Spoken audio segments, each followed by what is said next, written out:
আল্লাহ তাআলা আমাকে এবং আমার সহকর্মীদেরকে ক্ষমা করুন। আমিন। যদি কোনো সীমা লঙ্ঘন করে থাকে, যদি মহান আল্লাহ তাআলাকে ভুলে থাকে, আল্লাহ তাআলা যেন ক্ষমা করেন।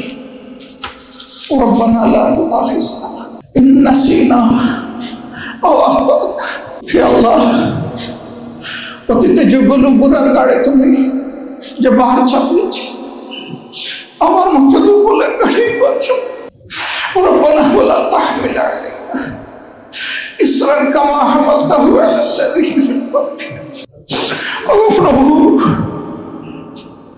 যে ভার বইতে পারবো না এবার আমাকে দিও না তুমি।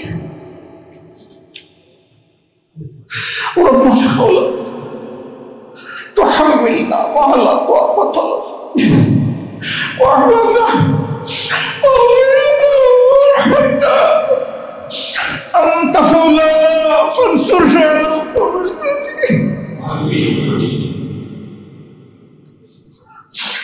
প্রিয় সহকর্মীবৃন্দ,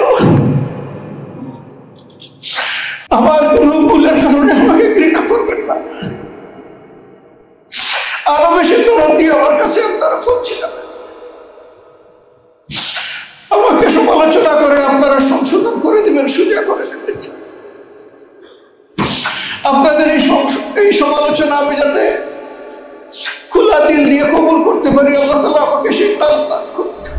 এবছর সেশন সম্পন্ন হওয়ার কারণে আলহামদুলিল্লাহ সে নির্বাচন অনুষ্ঠিত হয়েছে। মহান আল্লাহ রাব্বুল আলামিনকে সাক্ষী রেখে আমি আমার অনুভূতি অনুযায়ী বুঝতে পারি এই মজলুম সংগঠনটি দীর্ঘ সময় ধরে যারা হাতে গড়ে নেতৃত্ব দিয়েছেন, তাদের হাতে যে মানুষগুলা তৈরি হয়েছে, সেই মানুষগুলার মধ্যে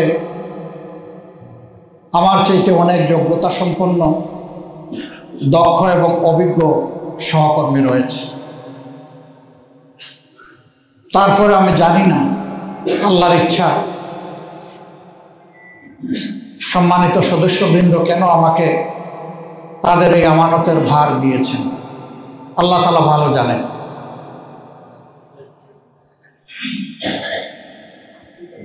আমি নিজেকে এই দায়িত্বের জন্য মোটেই যোগ্য মনে করি না। এটি যদি আমার আল্লাহ তাআলার ফয়সালা হয়ে থাকে, তাহলে বিশেষভাবে আমার সহকর্মীদের কাছে আমার অনুরোধ, আমি আপনাদের একজন ভাই, আমি আপনাদের মতোই একজন। অতীতের দিনগুলোতে আমি একাই সংগঠন পরিচালনা করি নাই, আমরা সম্মিলিতভাবে এই সংগঠন পরিচালনা করার চেষ্টা করেছি। এই সংগঠন পরিচালনার মাধ্যমে ভালো যদি কিছু অর্জন হয়ে থাকে, সেটি আল্লাহ তাআলার একান্ত মেহেরবানি এবং আমাদের সহকর্মীদেরই অবদানের কারণে। কিন্তু ভুল ত্রুটি যা হয়েছে, আল্লাহর দরবারে যদি আমাদের কোনো কার্যক্রম পদক্ষেপ অপছন্দ হয়ে থাকে, তাহলে মূলত তার দায়িত্বটুকু আমার। আমি এই জন্য বিগলিত চিত্তে আল্লাহ তাআলার দরবারে সকল ভুল ত্রুটি, নাফরমানি, গুনাহ খাতার জন্য অন্তরের অন্তঃস্থল থেকে মহান রবের দরবারে ক্ষমা প্রার্থনা করছি। আল্লাহ তাআলা আমাকে এবং আমার সহকর্মীদেরকে ক্ষমা করুন। আমিন। যদি কোনো সীমা লঙ্ঘন করে থাকে, যদি মহান আল্লাহ তাআলাকে ভুলে থাকে, আল্লাহ তাআলা যেন ক্ষমা করেন। ربنا لا تؤاخذنا إن نسينا أو أخطأنا। হে আল্লাহ, অতীতে যেগুলো গুনার গাড়ে তুমি যে বাহার চাপিয়েছি, আমার মতো দুর্বলের গাড়ি করছো। ربنا ولا تحمل علينا إصرا كما حملته على الذين من قبلنا ও প্রভু, যে ভার বইতে পারবো না এবার আমাকে দিও না তুমি। ربنا ولا تحملنا ما لا طاقة لنا واعف عنا واغفر لنا وارحمنا أنت مولانا فانصرنا على القوم الكافرين প্রিয় সহকর্মীবৃন্দ, আমার কোন ভুলের কারণে আমাকে ঘৃণা করবেন না। আরো বেশি দরদ দিয়ে আমার কাছে আপনারা বলছিলেন, আমাকে সমালোচনা করে আপনারা সংশোধন করে দিবেন, সুজা করে দিবেন।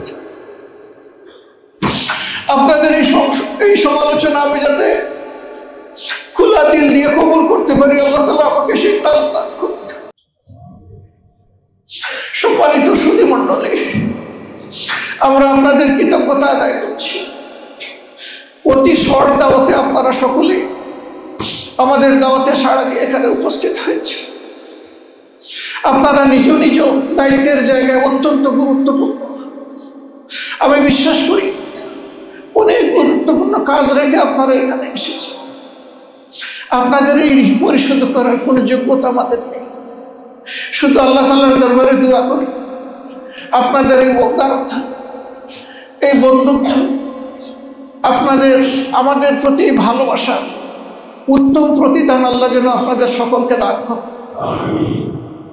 সম্মানিত রাজনৈতিক সহকর্মীবৃন্দ, দিনী বন্ধুগণ, আমরা দেশের সাথে জনগণের সাথে একসাথে কাজ করি। আমরা মানুষ, অনেক সময় আমাদের চিন্তা মিলে যায়, আবার অনেক সময় মিলেও না। যখন মিলে যায় তাতে কোনো বিপত্তি ঘটে না, কিন্তু যখন মিলে না তখন স্বাভাবিকভাবেই আমাদের মধ্যে কষ্ট, যন্ত্রণা, মান অভিমান তৈরি হয়।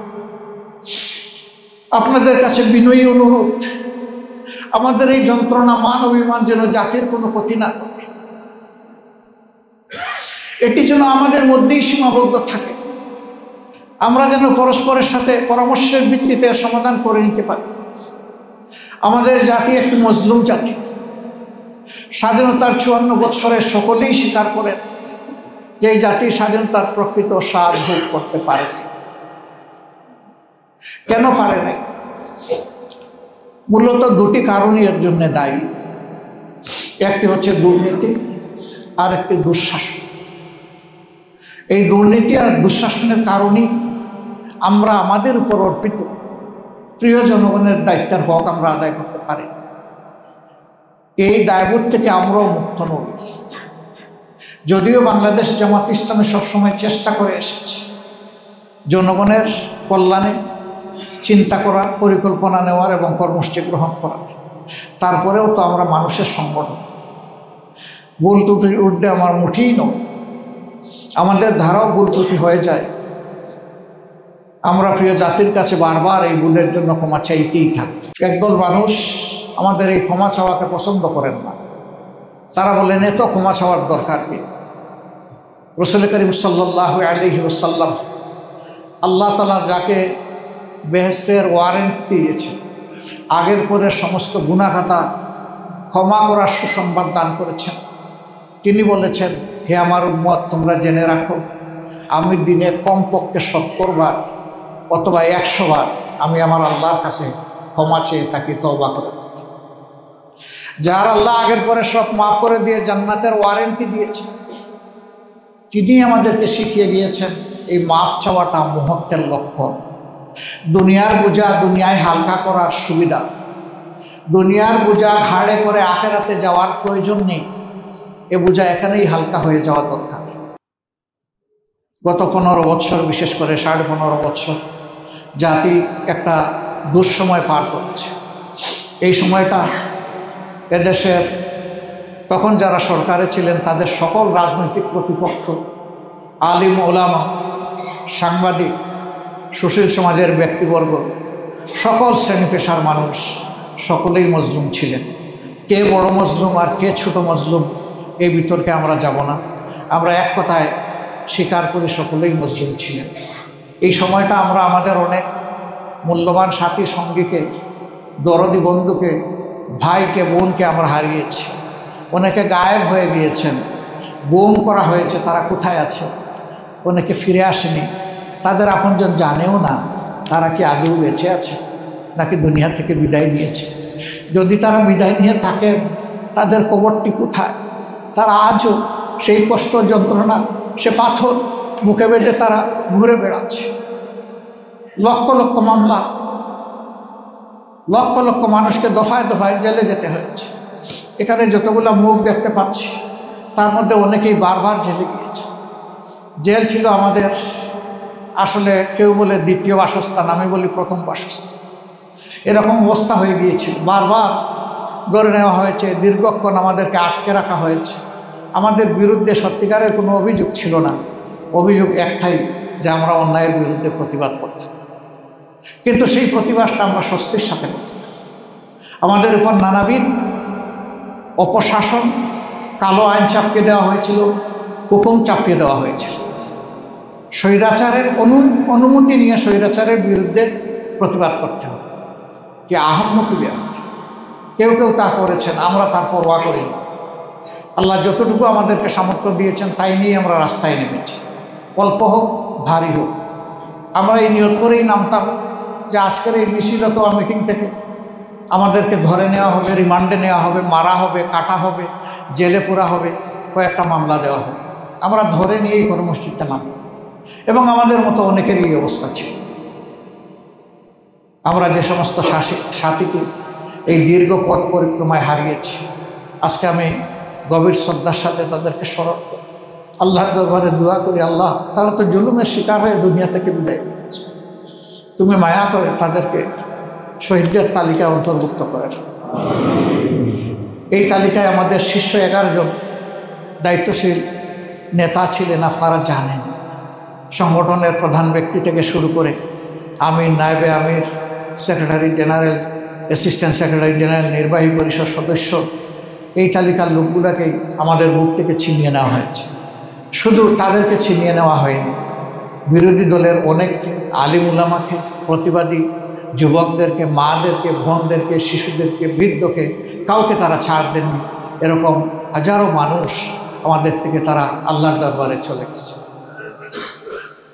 আর অনেকে ক্রিটিক্যালি ইনজিওর্ড হয়ে, মারাত্মক জখম প্রাপ্ত হয়ে তারা জিন্দা শহীদ হিসাবে বেঁচে আছে।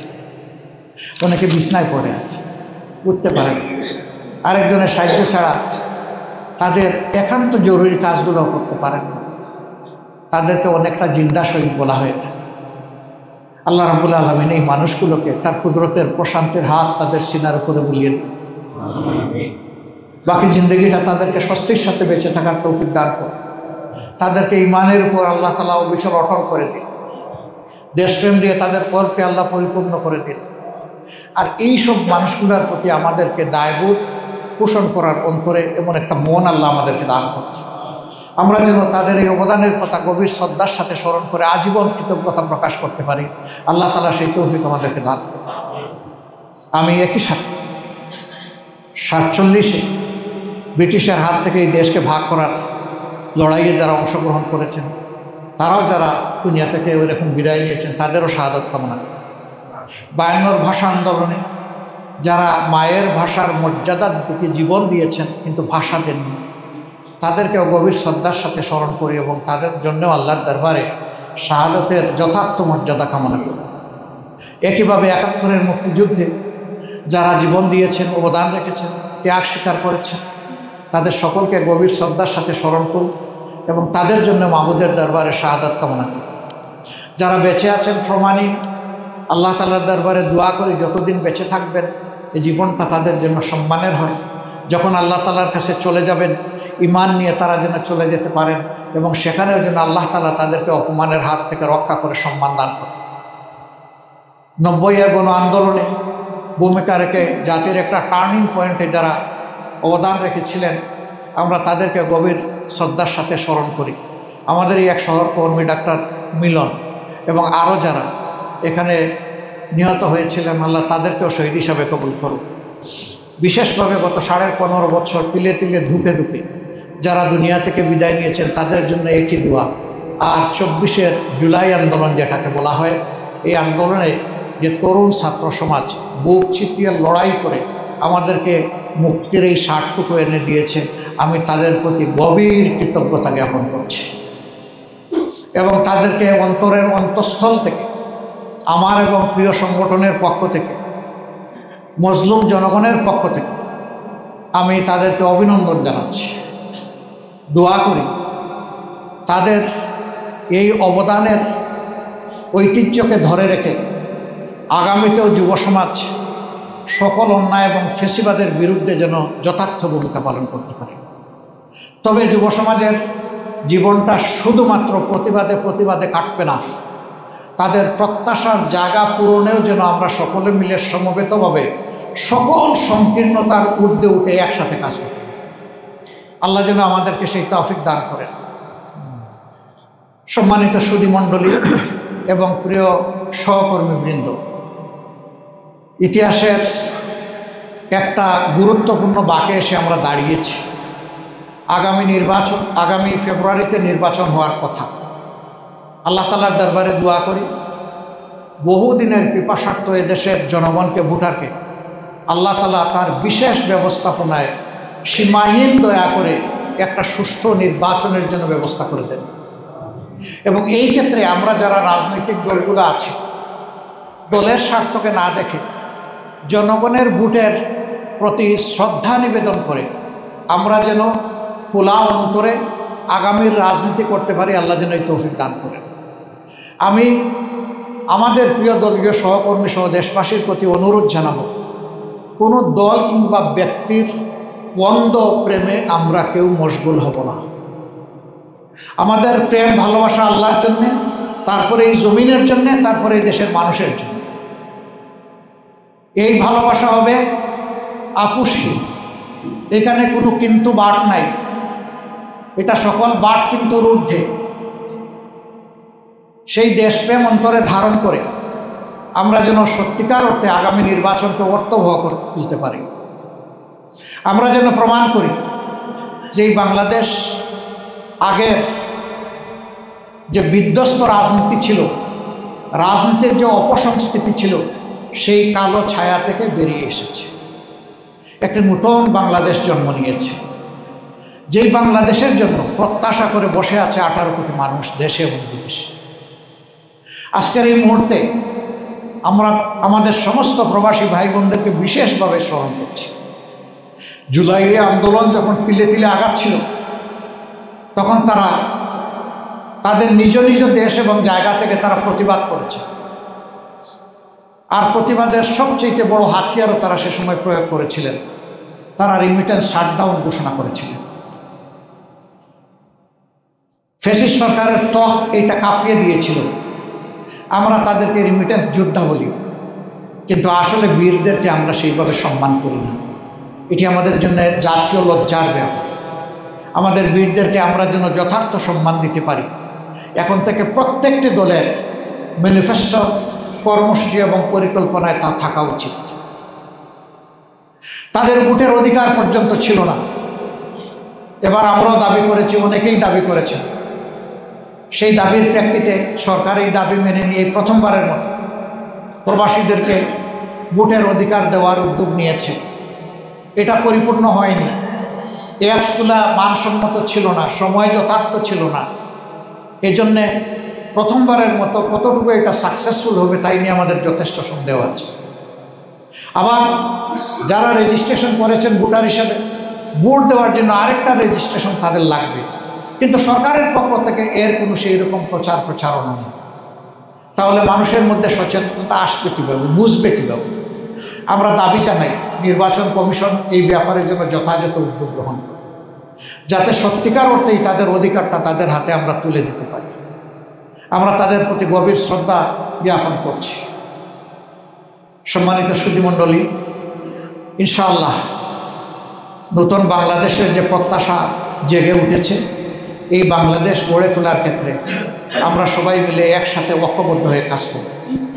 এখানে কোনো রাজনৈতিক বিভাজন আর মেজরিটি এবং মাইনরিটির কোনো সংঘাত আমরা আর দেখতে চাই না। উন্নত দেশগুলোতে মেজরিটি মাইনরিটি বলে কিছু নাই, তারা ইউনাইটেড নেশন, ঐক্যবদ্ধ জাতি। আমাদের মধ্যে পরিকল্পিতভাবে এটি সৃষ্টি করা হয়েছে যাতে জাতিকে মুখামুখি করে রাখা যায়। আমরা এটা মানি না, এটা মানতে চাই না। বাংলাদেশের সীমানার ভিতরে আসমানের নিচে যারাই জন্মগ্রহণ করবেন, যারাই বসবাস করবেন, যারাই এদেশের নাগরিক, আমাদের সংবিধান তাদের সকলকে তাদের সমান অধিকার নিশ্চিত করবে ইনশাআল্লাহ। আমরা এখানে ওই ধরনের কোনো বিভাজন আর মেনে নেব না। এর ভিত্তিতে আমরা আর কোনো সংঘর্ষে জড়ানোর এই নাটক কাউকে করতে দেব না। আমরা সবাই সতর্ক থাকব, আমরা সবাই মিলেমিশে প্রিয় দেশকে আমরা গড়ব ইনশাআল্লাহ। আল্লাহ তাআলা আমাদেরকে তৌফিক দান করুন।